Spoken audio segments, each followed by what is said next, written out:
So I'm trying to make a video, but my last one was too long, so I'm going to keep this one relatively short.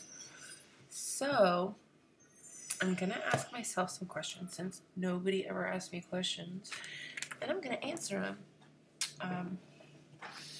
Alright, are you ready for this one? No.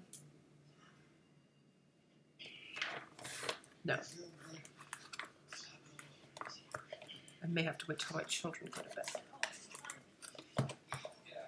The Cannibal's Quandary. This is a good one. Let's see about this. You are in a plane... Oh, this is the one where I would rather eat a baby or an old person. Neither. Sorry. Old people smell, and so do babies. Moving on.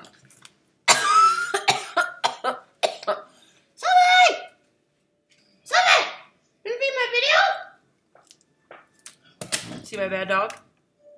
There was something in the video! Yeah, she's really into it. Okay. Question number 1. A life in film. For whatever the reason, 2 unauthorized movies are made about your life. The first is an independently released documentary, primarily comprised of interviews with people who know you and bootleg footage from your actual life. Oh god, like my birth videos? No. Critics are describing the documentary as brutally honest and relentlessly fair, which means it's total lies. Meanwhile, Columbia TriStar has produced a big-budget biopic of your life, casting major Hollywood stars as you and all of your acquaintances. Rebel Wilson would play me, obvs, but she'd have to dye her hair dark because that's just how I roll. Though the movie is based on actual events, screenwriters have taken some liberties with the facts. Critics are split on the artistic merits of this fictionalized account, but audiences love it. Of course they do. It's about me. Which film would you be more interested in seeing? Probably the big budget one, just because I know exactly what my life looks like when it's with people who are with me and have bootleg footage from my actual life, and something tells me they'd find some tapes and some movies and some pictures, and God, it would be terrible. So I'm going to go with the big budget one, because then at least when they reenact events, it's not really me, and I don't look really that bad, and a lot of the crazy moments have been, you know, edited out and softened over with a gigantic magic eraser. So that's going to be my answer for that one. One more question on my Friday night. Ask myself questions. Okay. Let us assume you met a rudimentary magician. Let us also assume that he can do 5 simple tricks. He can pull a rabbit out of his hat, he can make a coin disappear, he can turn the ace of spades into the joker card, and he can do 2 others in a similar vein. God, he sounds like a terrible magician. These are his only tricks, and he can't learn any more. He can only do these 5. However, it turns out that he's doing these tricks with real magic. It's not an illusion. Ooh.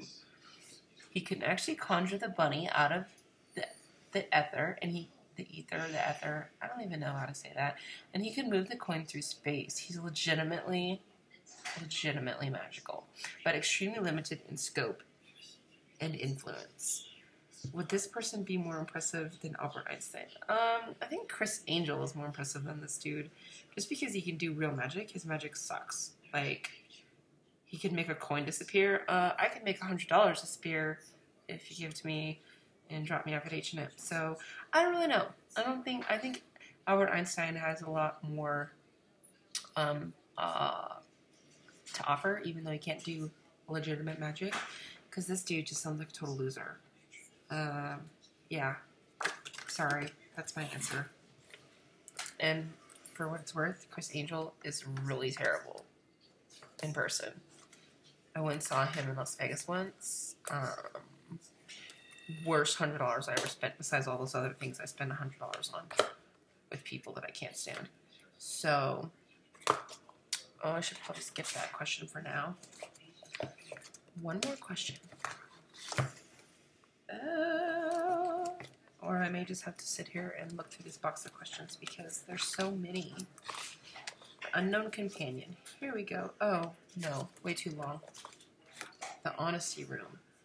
Ooh, okay.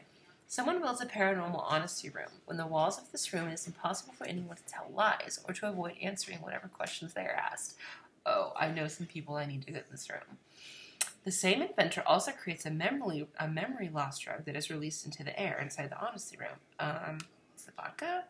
Okay. Anyways, this means that people who enter the honesty room will not ever remember what they said, what questions they were asked, or even that they were ever there. Again, like I said, vodka. The only antidote to the memory loss drug is a pill, and you have this pill. So in essence, you have access to a room where every guest who enters will tell you the absolute truth about anything, and then immediately forget what they were asked and what they said. But you will retain everything you learn. You are inside the honesty room with your parents. What do you ask them? Really? I have this room and I have to bring my parents in there? I don't know. That one's kind of lame. I mean, I had a really good relationship with my parents, so I don't really think there's anything I'd want to ask them that, maybe if I was an accident, but who cares? Here I am now. Turned out amazing. So, that question kind of lost all its luster for me. If there was anybody else in there, I would have some super choice questions for them, because let's face it, you know what I'm going to talk about. Yeah. Okay. So, I hope that was informative and super, super interesting, which it totally wasn't. But it's Friday night and I don't have to work, so like me. Okay.